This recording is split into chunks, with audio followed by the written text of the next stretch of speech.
What if I told you that the thing that you're doing right now, the texting, the calling, apologizing, the trying to fix it, is actually doing the very thing that's causing your adult child to respect you less?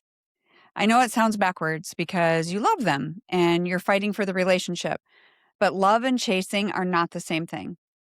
And today I want to show you exactly what happens psychologically as well when you stop. Because moms who are chasing really need to hear this. When you stop chasing, you don't lose your kids. Actually, you get your power back. And that's what I want for you. So let's dive right in.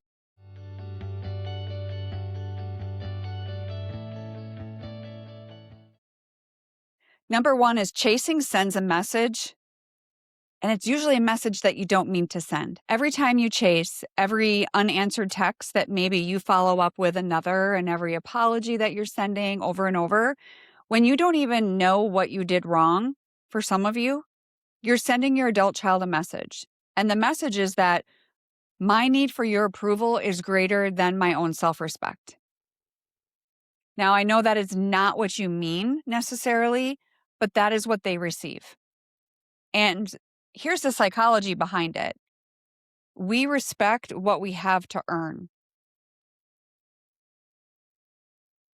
When access to you is unlimited and they can treat you any way they want, you're always available, you're always reacting, you're always reaching, and you're always trying, there's nothing really to earn at all. Certainly not to make this a game. This is very serious. This is your relationship with your child. But at what cost? What costs nothing is valued nothing.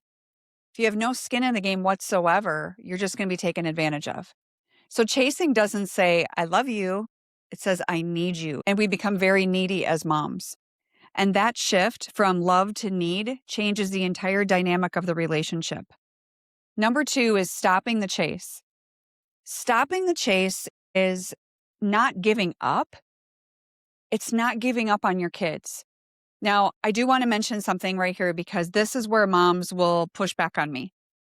And they'll say, if I stop reaching out, am I giving up on my child? And I believe the answer is no, absolutely not. It doesn't mean you're giving up. Stopping the chase per se is not abandonment. It's not cold. It's not punishment. Sometimes they've asked you to take a step back. But for those of you that are needing to do that stopping on your own, it's when you finally recognize that a relationship takes two people. You cannot want the relationship more than the other person does and expect it to be healthy. So think about your closest friendships. Does your friend have to beg you to spend time together? Or do they have to send you 5 texts if you don't respond to one? No. And I think that would probably be pretty irritating if your friend did that, right? Healthy relationships have a rhythm. It's not always 50-50, but it's a natural give and take. And the moment that one person is doing all the giving and all the pursuing, that's not really a relationship. Now, clearly, there's more work to be done, right? That kind of signals it's more like a performance and we're just in this robotic relationship, but it's exhausting.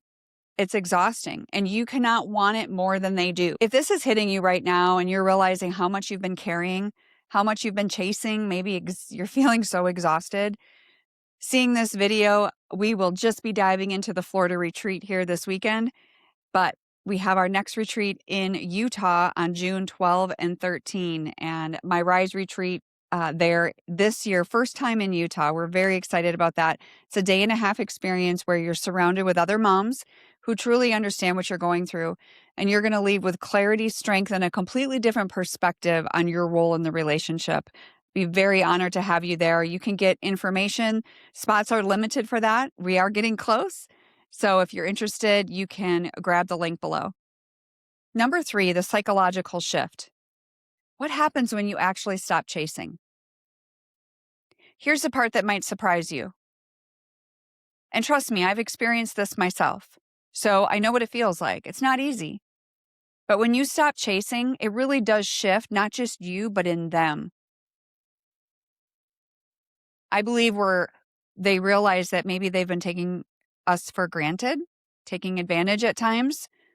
It basically means that when something that was always available suddenly becomes less available, we want it more, right? Your adult child has unlimited access to you and your emotional energy, your worry, your guilt, your effort. But the moment that that access changes, it's like something registers. Something registers up here where it's like, now, hear me. Like I said earlier, this is not playing a game. This is about you genuinely redirecting your energy and taking care of yourself. You have to redirect that energy into your own life, your own healing, your own peace, your own joy. And then what happens as a result? You become someone who has something to offer again, because you have to fill your own cup first. Not from desperation, but from wholeness. You're able to provide something. You'll have that energy to give. And when you feel whole, there's something powerful in that, even to an estranged adult child. I can promise you they do not want you needy. Number 4 is what respect actually looks like. For some of you, it's been a long time since you've seen that with your adult child. But what are we aiming for? Let's get clear on that first, because respect from your adult child does not come from them seeing how much you love them. It comes from them seeing how much you love yourself. When they see that you have your own life and that you have joy and you have your own hobbies, that you're not sitting by the phone waiting, something shifts in how they see you. And you can go from someone that they feel guilty around to someone who they're actually curious about. Like, who is this new mom of mine?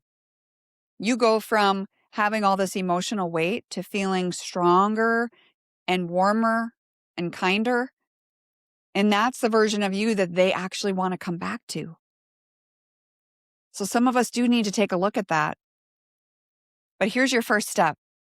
Just one step. I want you to just pick one thing. I want you to pick one thing that resonates with you that you could do.